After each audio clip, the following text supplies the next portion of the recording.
大家好，又到咗教你志奇嘅時候啦。今集咧就要教大家廸廸嘅另一個功能，就係呢個打順風車啦。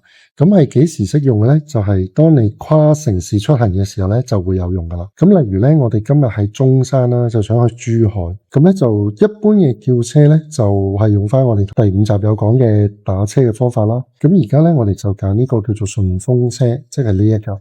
咁你揀咗順風車之後咧，好啦，咁有咩唔同咧？順風車純粹就係你揾一個同你由同一個城市去同一個目的地嘅司機去接你嘅。咁你咧就去揾你要去嘅地方先，輸入翻個地址，好，去拱北口岸啦。好啦，咁你呢度咧就可以預定一個時間嘅，譬如我而家確定2點20分出發，咁就確認啦。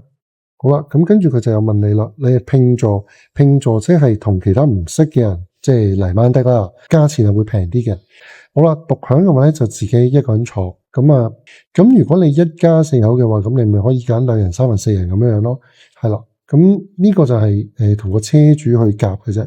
好啦，咁如果4個人咁啊，大概呢個價錢啦。咁啊，高速費邊個承擔啊？咁你可能可以協商邊個俾啦，一係就你俾晒，一係就你全部唔俾啦。好啦，咁你跟住撳預約啦。咁預約嘅時候咧，佢就會要你先俾錢嘅咁樣。咁呢個位就係要即刻俾錢。如果唔係嘅話咧，就要再等啦。好啦，咁下邊呢一度啦，你可以選擇啦，因為呢度有車型同埋嗰啲司機都係大約呢啲時間去同一個地方嘅。咁你可以邀請佢去接單，佢肯接嘅話咧，咁就 OK 噶啦。好啦，佢已經有車主接咗單啦。係啦，咁如果你俾好晒錢嘅話咧，咁其實咧就已經係會見到等待車主出發，就係呢一個。係啦，咁就見到呢一個咧，就係我呢個進行中等緊嘅車嚟嘅一個單啦。好，咁今集就講到呢度。